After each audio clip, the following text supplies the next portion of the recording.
Hello, welcome to White Birch Tarot and Astrology. This reading is for like March 8th through, we'll just say for the next few days, for the weekend actually. We have a new moon coming up on the 10th, and I'm going to try to post about that because it's in Pisces, at the end of Pisces, and it's conjunct Neptune. So it's not going to be your average new moon. So hopefully I can post in a couple days. I really want to talk about that as it's happening. But tonight I'm going to talk just briefly about, we have the planet Mercury, which rules our thoughts and the way we communicate. It's conjunct Neptune at the end degrees, toward the end degrees of the planet Pisces. Neptune rules Pisces, and so Mercury, our thinking, is together with Neptune, which rules the ocean. And so the positive side of that is it's really great for imagination, artistic expression, channeling, being intuitive, things like that. It can be a little tricky if you're trying to figure something out or do something that's really rational. Neptune is not particularly rational. So I would not sign any contracts or make any huge decisions at this time. But if you're artistic, this would be a great time to create something. So you could feel very intuitive. And again, with that being at the end degrees of Pisces, that's very powerful. It gets very concentrated when we get to the end of that's the last zodiac sign. So it's kind of like closing things out too. You might be thinking about things that you're closing out from the past that you want to release. I feel like this new moon in Pisces, which occurs at 20 degrees and Neptune's at 27 degrees, I feel like it's going to be all about releasing rather than, new moons are usually about beginning something new. And it is, but you got to release first. But this one's really going to be about releasing at the end of Pisces. Anyway, we'll talk about that when it comes. But I also want to talk about another thing, and that is last weekend, the planet Venus, which rules our relationships and what we love, was squaring the planet Uranus. And they are in what is called mutual reception, which means that Venus is in Aquarius, which Uranus rules, and Uranus is in Taurus, which Venus rules. So they're in each other's signs. They're all up in each other's faces, and they're squaring. They were last weekend, but it's still resonating. So there could have been a change in a relationship last weekend that you didn't expect. Something that fell out of your control. Just a sudden, it could be the way you feel about someone, or the way you approach relationships, or someone could have suddenly done something to you or said something to you that you didn't expect, but there was something that shifted. And this weekend, Mars, which rules our physical actions, our sexuality, our physical bodies, the way we do things, like the way you get up in the morning and you have a certain routine, or maybe you don't. It's squaring Neptune. It's squaring Uranus, just as Venus did last weekend. So there's a challenge here about doing things in a different way. And so your relationship energy might have changed, the way you feel about things. And now here comes a bodily change. The way you do things might change. Maybe what you're attracted to, what you desire could change all of a sudden. And remember that Venus and Mars were just recently conjunct Pluto not that long ago. So they are altered. They were completely transformed by that Pluto energy. And now they're bumping up against another large outer planet, Uranus. And when I say large, I mean a lot of energy. And so it's kind of like if someone, threw you down in a well or something, and you underwent some kind of a weird experience underwater or something, and then because you're in the underworld with Pluto, and then you're thrown back out, you're all transformed, you just feel like you're not yourself, and then you are challenged in some way on a relationship level, And it could be with like society itself, or it could be in personal relationships. But it's Uranus is all about being different and unique and original. So you might be rethinking, like how do I want to express myself, my true self? I want to embrace my originality. I want to embrace how I'm different from other people. And you might be kind of getting some what we call blowback, like some challenging energy from the collective, or just feeling like you don't fit in. So there's that, like maybe you have friendships or groups or whatever, and all of a sudden you just feel like it just doesn't feel right anymore. Okay, so there's that. So I will stop with that. I tried to draw the cards in this cross of truth, and I switched it all around, and then it just looked weird. So I put out the cards, and after I put them out, this voice in my head said, what did it say? Should have written it down. Okay, hang on. Okay, this is what we want on the top level, and this is what we got on the bottom level. And I don't know why it came out that way, but it just did. So this is what we want, and this is what we have. And so I'm going to go like this, up and down. This is the Mythic Tarot by Liz Green, and I think Juliet Sharman Burke did the artwork. Anyway, so this is what we want. We want movement. We want change. We want to move ahead. We just want things to be different. We want to make some progress. We feel stuck and we want some progress. There's been a lot of stuck energy with all this Piscean stuff going on. There's just been a lot of, just a lot of places where we can't move forward. We want to move forward. So what do we have? But what are we actually getting? We're getting the Two of Pentacles. We're getting two things. We're getting, like, we're just working at tedious tasks. And we're saying to ourselves, the devil is in the details. I'm so tired of details. In everyday life, it just seems like one thing after another. It can also be about choices. He's got two different tools in his hands and two pentacles. So he has a basis. There's some stability. But when you have two, it's kind of a seesaw. It's kind of back and forth. So he's not quite sure. So you want to move ahead, but you're not sure which direction in which to go. And you also feel like you're getting trapped in day-to-day details. And I will say that I do agree that the devil can be in the details sometimes, but I also believe that God, or whatever you want to call it, the divine, can be in the details, which by that I mean that what's in front of you that you consider, oh, it's everyday life, I'm so tired of this. You might want to look at it in a new way. It might be more important and more special than you realize. I don't know where that's coming from. Okay, and then this is what we want too. We're looking back. This is the card of nostalgia and old past loves and childhood, and it's like longing. You're like, oh, I miss this person. I wish I had my youth back. I wish I had whatever it is that you're looking back on, and it's gone, and you want it. Okay, so what do we get instead?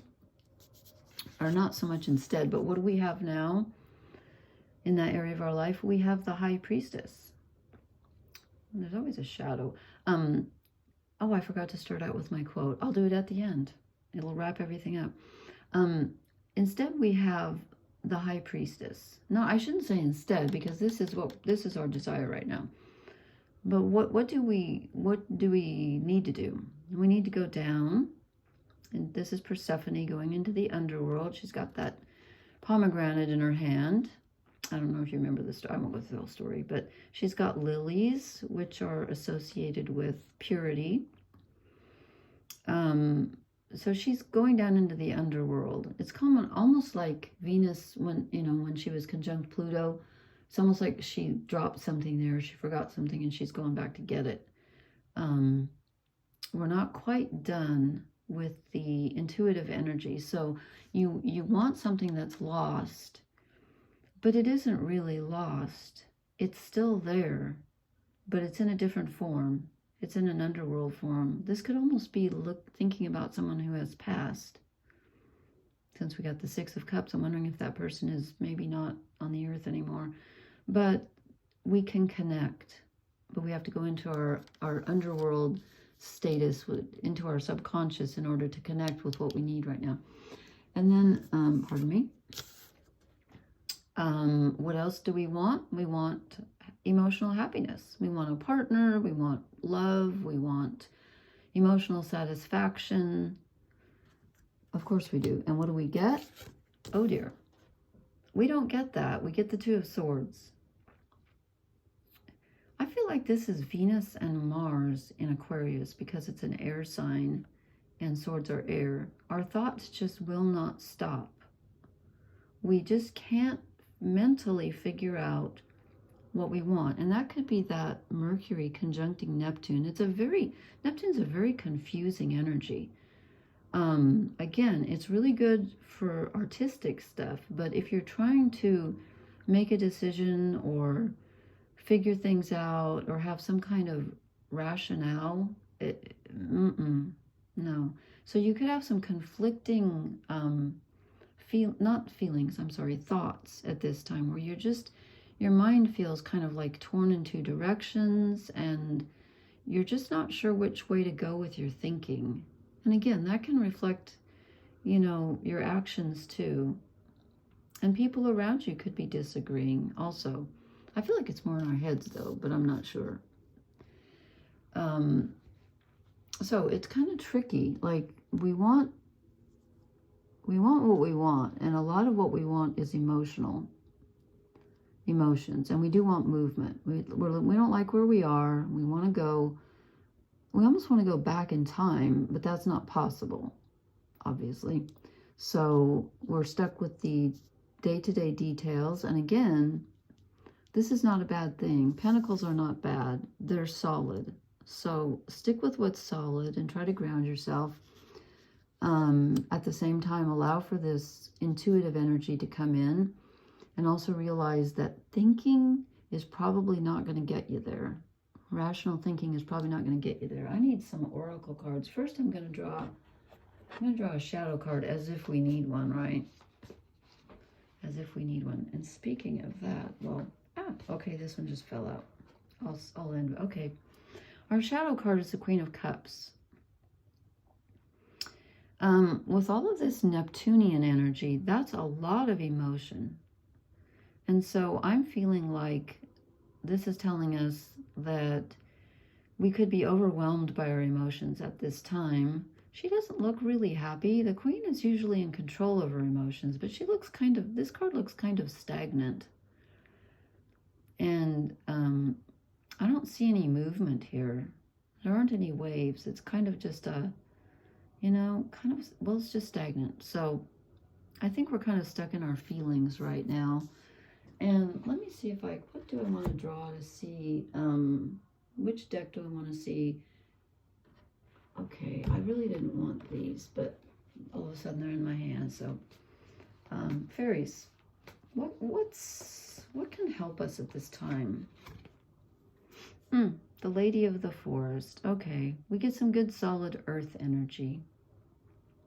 And she's got the wings coming out of her back. And you know what? I was going to read the book, but I almost feel like I don't need to tonight, because here's what I'm feeling very strongly from this card, is because she's very earthy. She's the Lady of the Forest.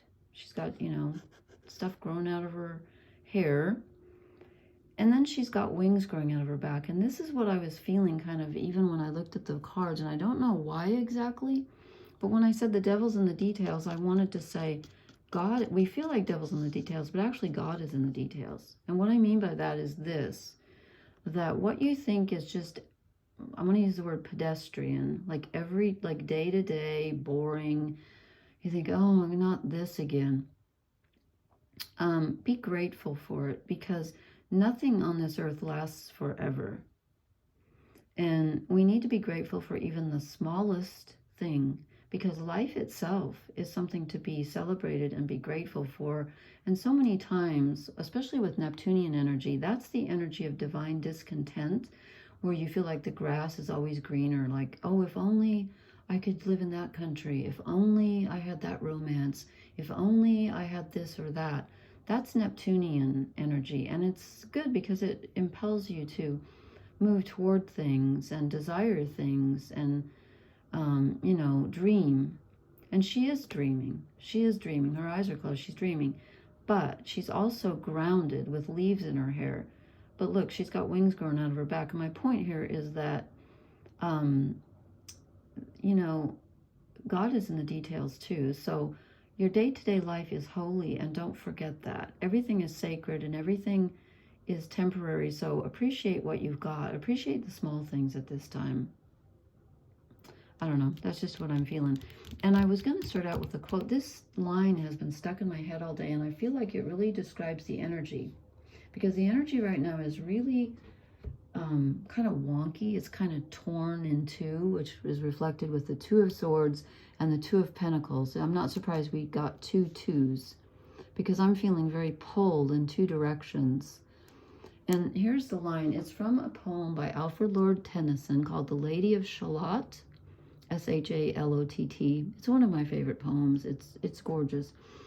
And read the revised version, which was written in 1842, not 1832. He wrote it twice. He revised it, and he needed to. Anyway, here's the line. I am half sick of shadows, said the Lady of Shalott. Think about that. I think that's the most profound line in poetry that I've ever heard. If he had said, I am sick of shadows, it would mean nothing to me. But I am half sick of shadows? Wow, that takes me down a rabbit hole. And I feel like that energy is, that we're experiencing that right now with all of this Aquarius energy that we just went through. Well, Pluto's still there. And Venus and Mars squaring Uranus, which rules Aquarius. So all this, you know, collective and like strange vibration energy. And Uranus is all about the unexpected. You can expect the unexpected, which is a paradox, because you can't expect what's unexpected. Just as you, how can you be half sick of something? You know, think about it. And then all this Neptunian energy, which is so flowing and so uncontrollable, and yet so romantic, and, you know, it can be beautiful and harmonious. Neptune rules harmony. So does Venus, but Neptune does too. But it can also rule confusion. So this is a really strange time. And so I think this is telling us to be, go ahead and dream, but keep your feet on the ground and be grateful for your day-to-day things, because they have wings and you probably don't even realize it. Okay, that's my message for today. I will try to post for the new moon in a couple days. And blessings to everyone. Thank you for watching, and please hit the like, share, and subscribe buttons. And I appreciate you all. Thank you. Good night.